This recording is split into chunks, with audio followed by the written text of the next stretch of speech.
Good evening, good afternoon, good morning, whatever time you may be checking this out.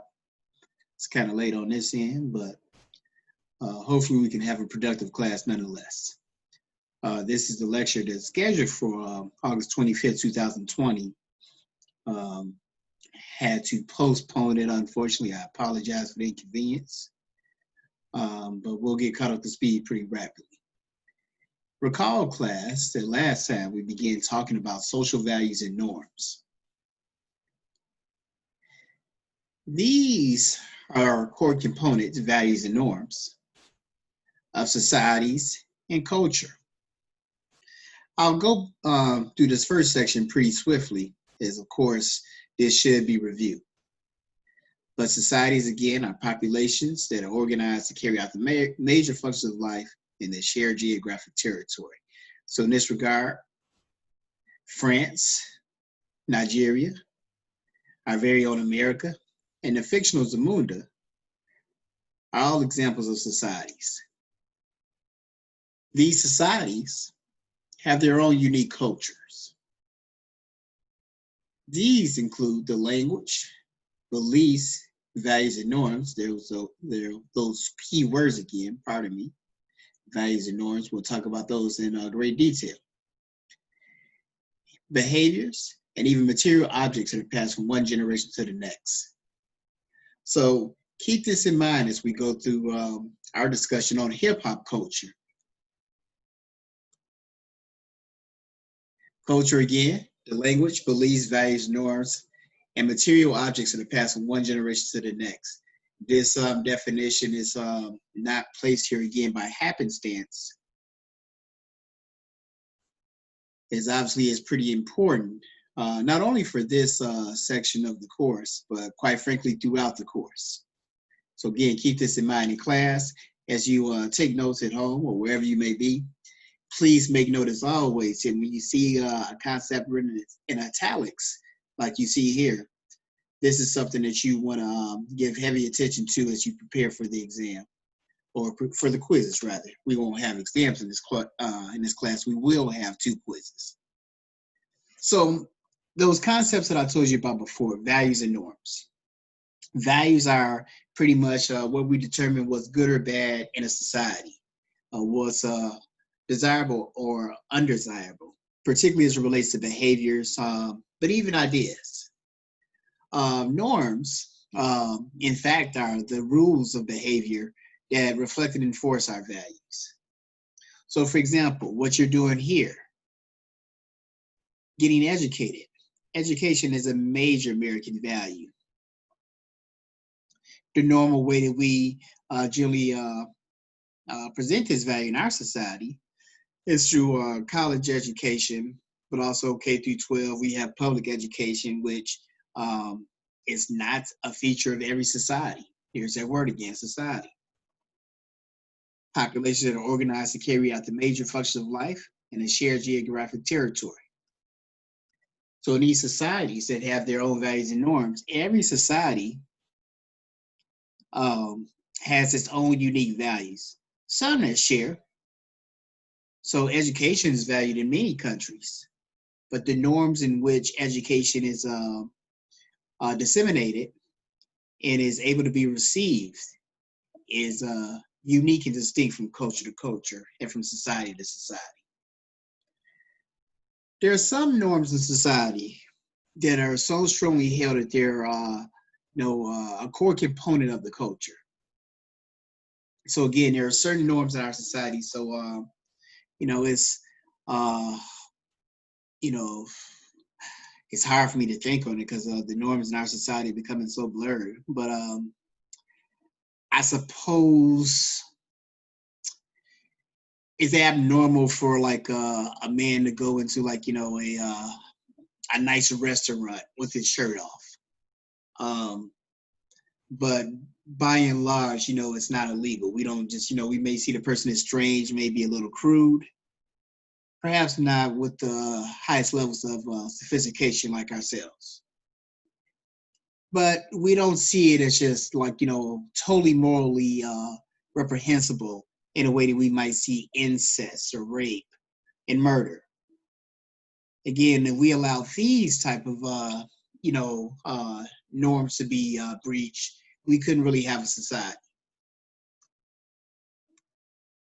And of course, a society, our populations are organized to carry out the major functions of life.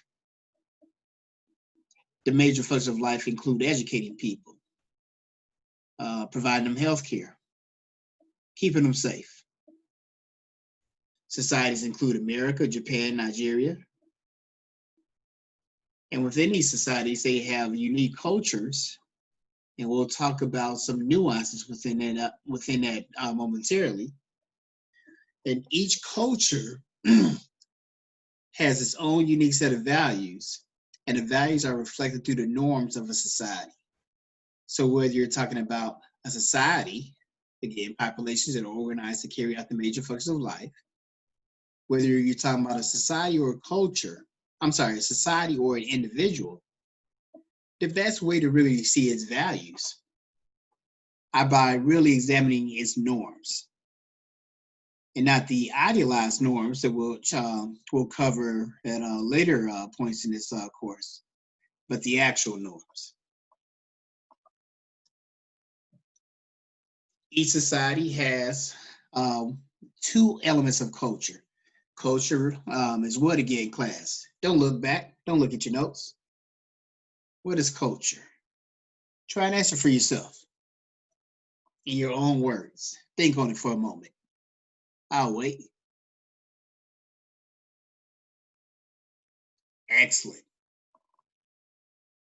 Culture, as you just alluded, again, it's the language, beliefs, values, norms, behaviors, and material objects that are passed down from one generation to the next.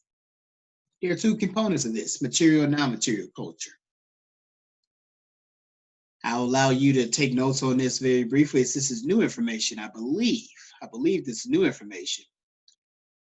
Plus, I got a piece in the oven that I don't want to burn. So let me check this out for a second while y'all take copious notes.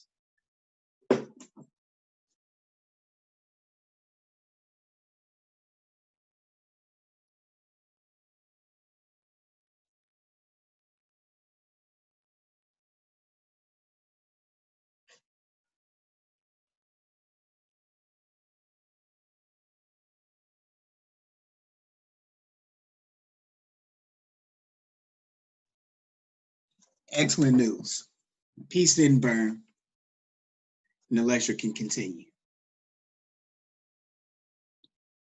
As we stated, there are two components of culture. Material culture. These are material objects that distinguish a group of people, such as art, buildings, weapons, utensils, hairstyles, and clothing. Non-material culture, conversely, is a group's way of thinking and doing. So let's unpack these a little bit. Again, every society has its own unique culture. Oftentimes, we can distinguish these cultures by their material culture. By, again, you can, if you're watching a film,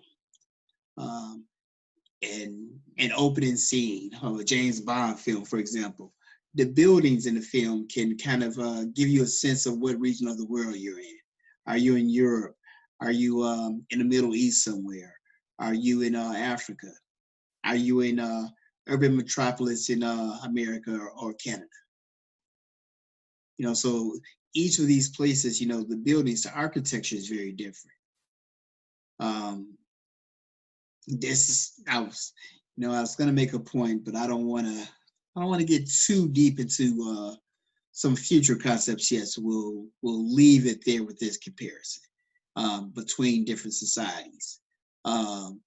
You all, again, have probably been to a museum, and you've seen the differences between African art and Asian art and European art, just for a few examples. One of the ways that obviously we see this is through our clothing. So you can tell an Indian person, both a Native American and a person that, is from India, the country. by their clothing. Some of our African brothers and sisters stay on campus at times, wear their traditional garbs as a symbol again of their material culture.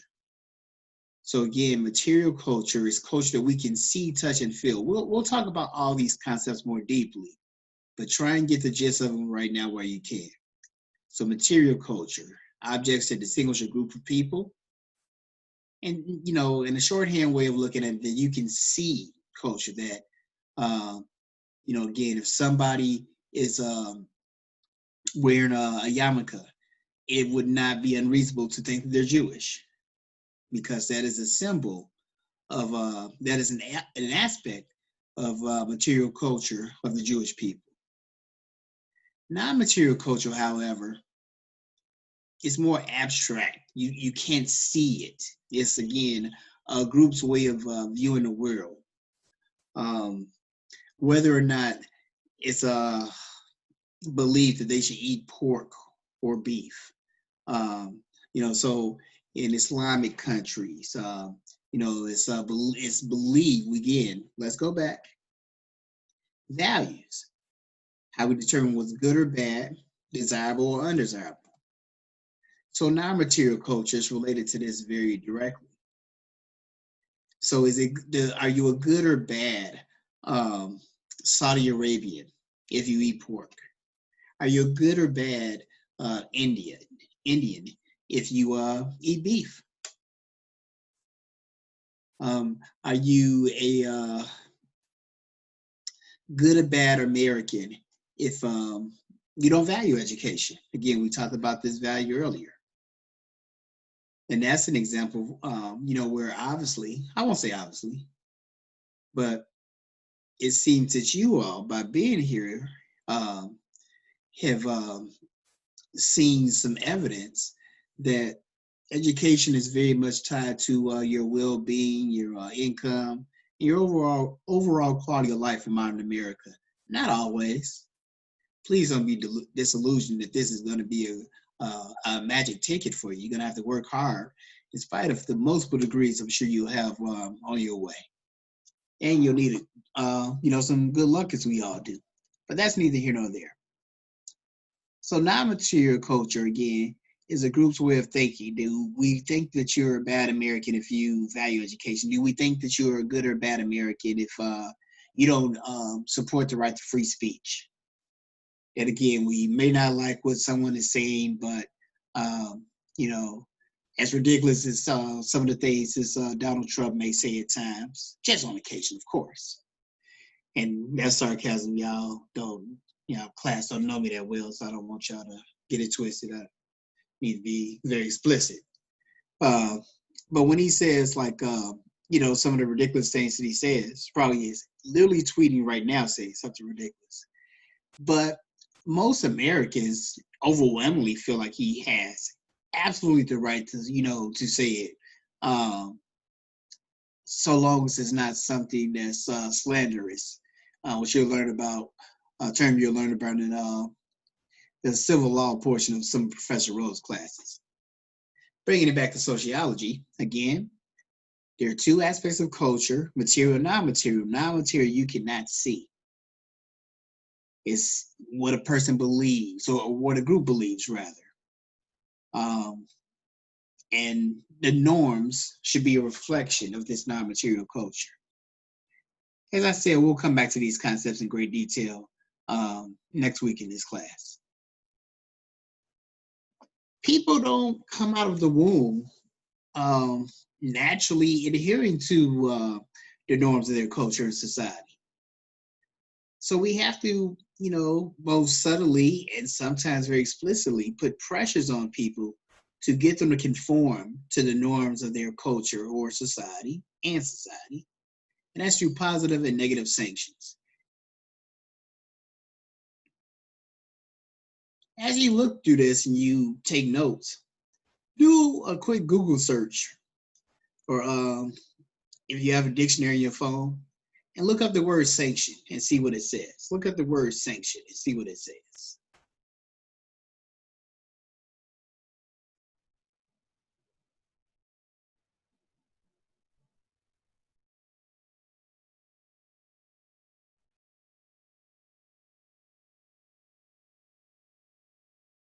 One of our goals in this class and all classes, again, is obviously to introduce you to some core concepts related to sociology, but also to expand your knowledge and vocabulary in other areas as well.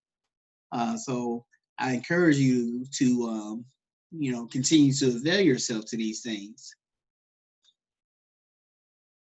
Where if you weren't aware of what sanction meant, that's a problem that's easily solved. Go ahead and look it up. This surely, as you read independently of this class, this surely will be the last time, will not be the last time that you come across a word you're not familiar with. So it's very important we don't get intimidated by such a process. So a positive sanction here is a reward or positive reaction for following norms.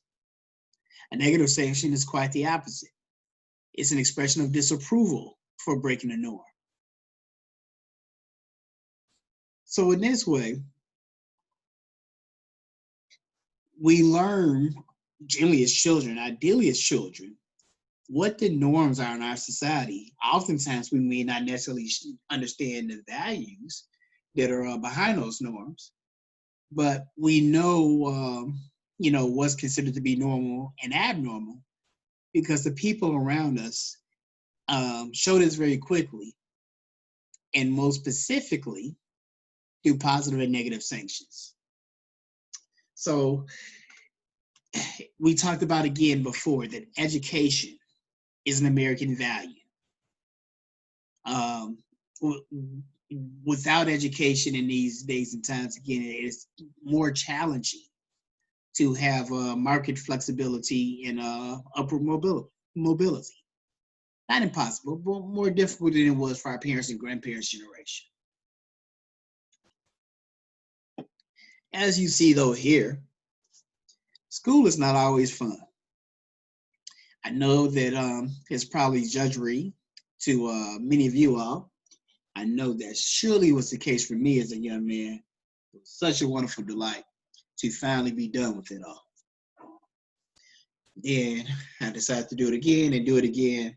It was really wonderful to be done with it fully.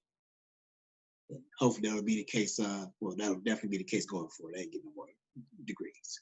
Anyway, as it relates to education and it being so instrumental to our market economy, we get positive and negative sanctions related to it very early, generally from my parents.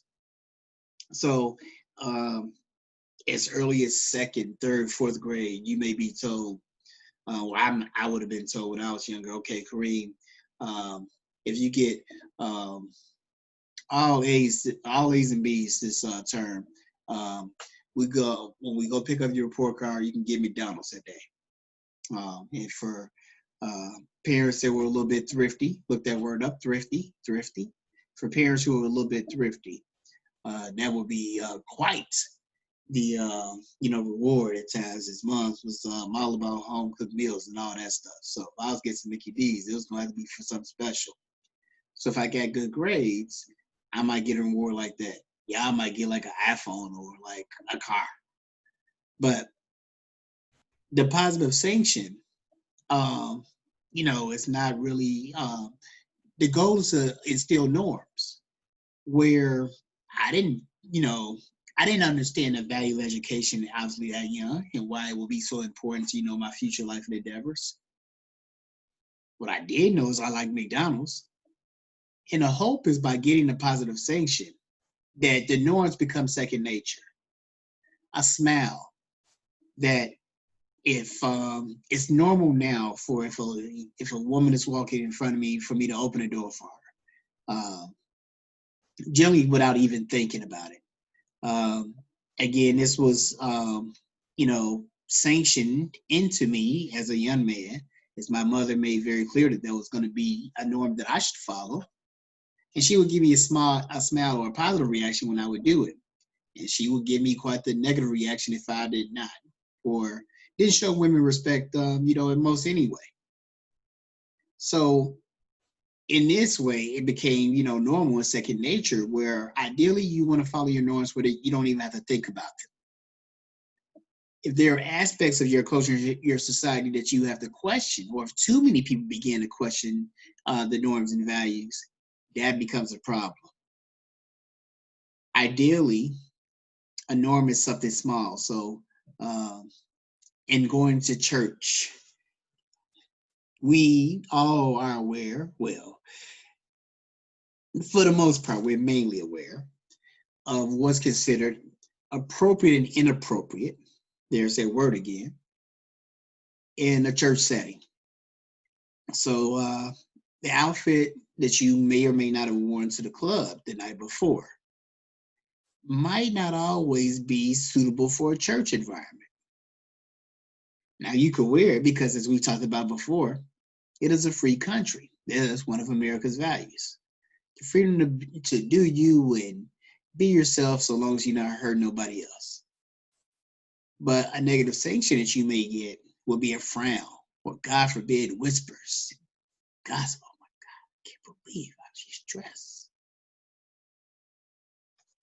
So as a result, many people, rather than subject themselves to that type of thing, they still want to praise the Lord like anybody else, will adjust their attire the next time and adhere to the norms of the church that they were attending. As we talked about before, the norms that we get acclimated to our norms, ideally at a very young age. However, some people never are able to fully adapt to society's norms. And that's where institutions get involved, such as the criminal justice system. And that ideally you learn to stop stealing when you're 6, 7 years old. You get caught, you get you catch one from your pops or something, and you outgrow such a thing. Some people do not. And they steal into old age until they finally get caught. And at that time, a prison sentence is their negative sanction, with ideally the hope is that this will cause the person to adapt to the norms once they get out of prison. Now, I know what you're thinking, dear student. There are some questionable aspects with that theory, and we'll unpack some of those questions later on. But for this purpose, the most important thing is that the purpose of the criminal justice system initially, one of the purposes was to express disapproval for breaking the norm and punishing the person accordingly, but with the hope that they can learn to adapt to the norms as a result of this negative sanction. This follows a philosophy of human behavior that says it is guided by two things, either positive rewards or negative punishments, positive and negative sanctions.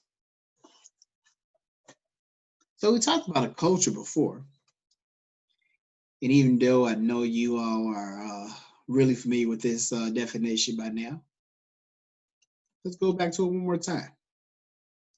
Language, beliefs, the values, norms, and behaviors, and material objects that are passed down from one generation to the next.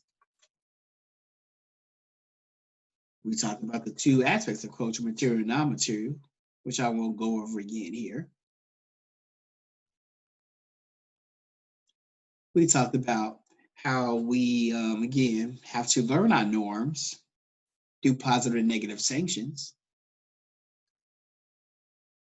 And now we want to introduce the concept of subculture.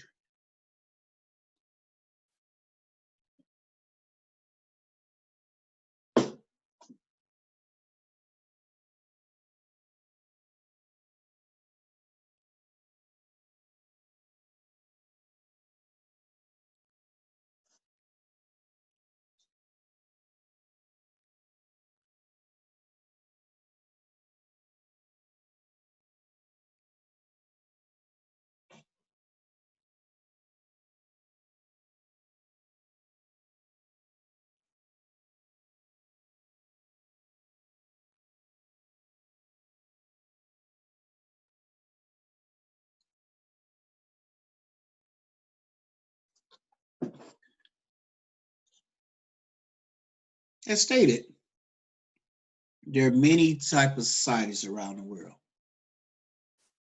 Many societies have like one group of people. Rare these days in 21st century, but there are some cultures that just have like, one race, similar professions, etc. Religion. One of the things that's unique about our society is the presence of many subcultures. We again said the definition of culture: values, beliefs, traditions, behaviors, language that are passed down from generation to generation.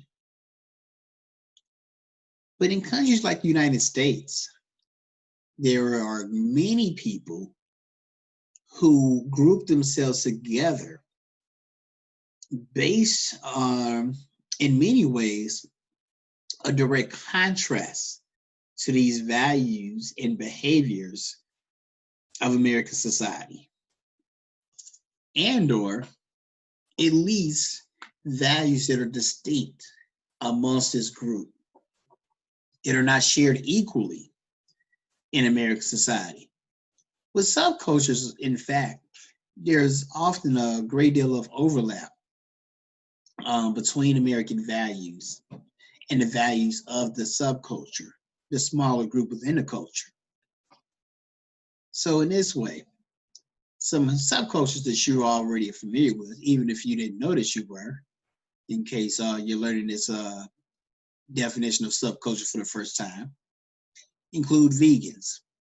Vegans have values and related behaviors that are different from the rest of society. Most of American society eats the hell out of meat. I know that I surely do. But vegans define themselves by not eating meat.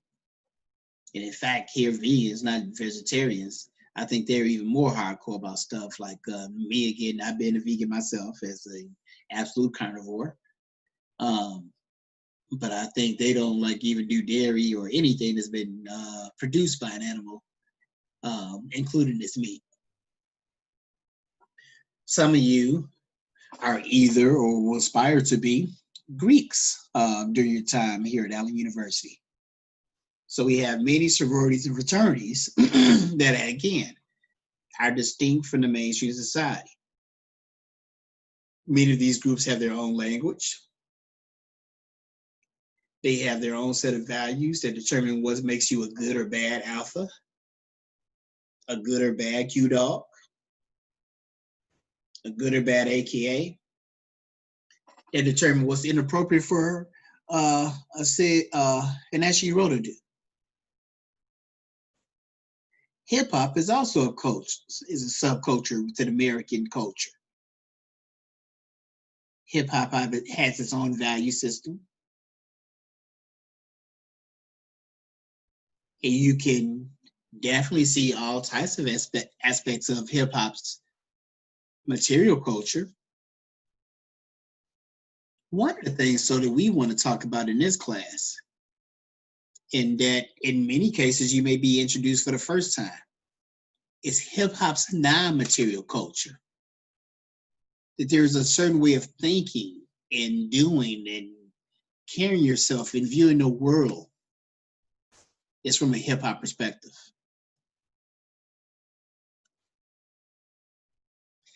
We talked about before that term values. Let's go back to our definition very quickly, class.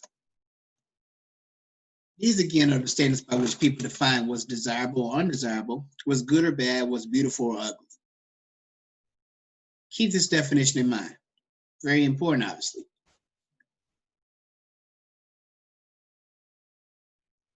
We talked about before that there are different societies that have different values.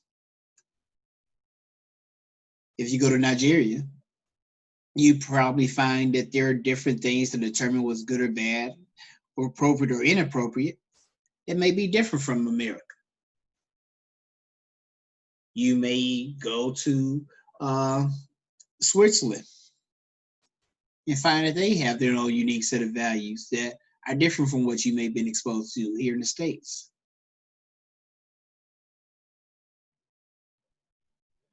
But many people oftentimes that live in this country don't fully consider what we mean by American values. Let's look at a few of these here. And as you jot them down, and again, this would not be a bad idea to do so. Really take on what they mean, what I mean here with these different values. Try to be as brief as possible with the various bullet points. But I want you all to take some time to try and unpack them and explain what you think these values mean to you.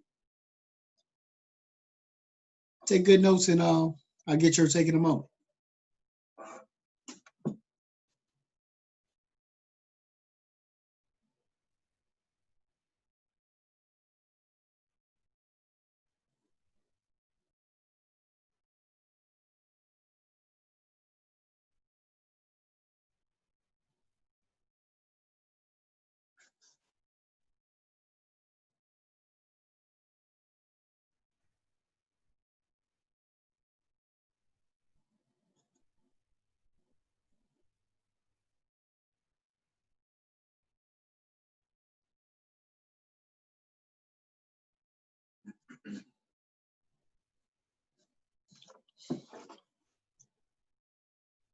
So some of the things that distinguish America from other societies include a laser focus on achievement and success in whatever it is that we do, um, whether it be athletics, academics. Achievement and success is highly valued in American society, as is individualism. The idea of pulling yourself up by your bootstraps, the idea that every individual has a freedom to do whatever they want to do. There's a lot of beauty in that. Someone like myself, named Kareem Muhammad, will be compelled to do all types of things based upon the group expectation in an Islamic country that I surely, would not have to conform to in America. Um, there are customs that, of gender in many countries across the world. And because, again, the group expectation is a certain way, you have to kind of forego your own individual uh, view and agency. Even unfortunately, with things such as, the COVID pandemic, where um, just, statistically and factually speaking, it's been easier to get other countries to conform to mask wearing, in the behest of the state, as opposed to America, where it's kind of like, every man and woman for him and herself in a very individualistic society. Very quickly moving through a few of these others, activity and work that Americans value staying busy. Efficiency and practicality. Efficiency means getting things done quickly. Science and technology, I guess science used to be a value in American society way back 1800s. Like, yeah, science, it's hard to tell. And again, keep this in mind. Why would I say such a thing? As we talked about before, society's values and their norms are constantly changing, particularly in a country like America, where we have so many different types of people. But material comfort, humanitarianism, democracy, obviously, but also things like racism and group superiority, religiosity, our American values. So again, no country is totally perfect with their values and norms, and none of us are in a position to effectively judge most of these values and norms. Particularly, if you haven't had a chance to walk in their shoes.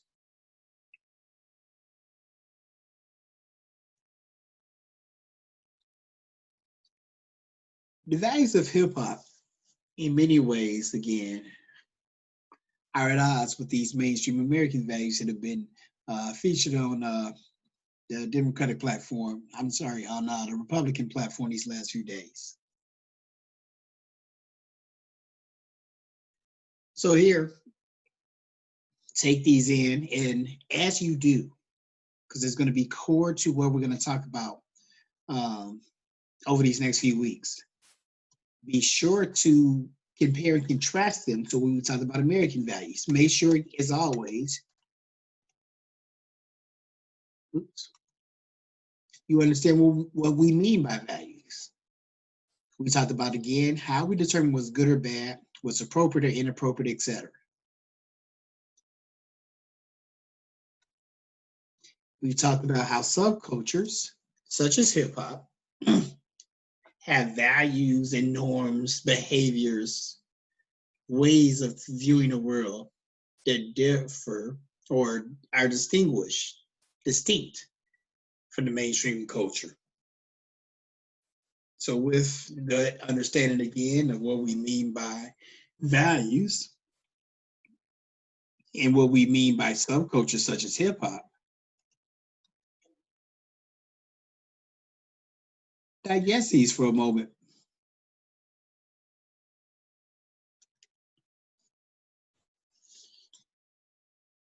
And make note of the ways that they compare and contrast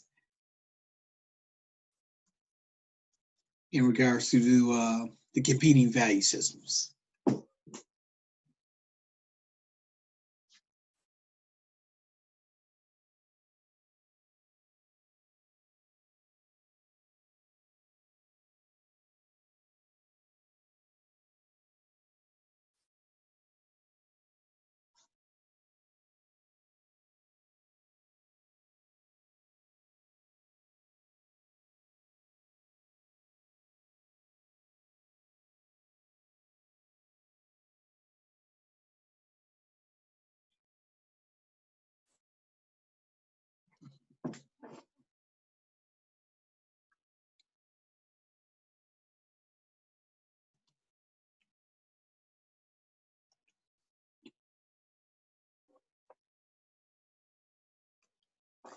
Again, values such as freedom, democracy, equality, education.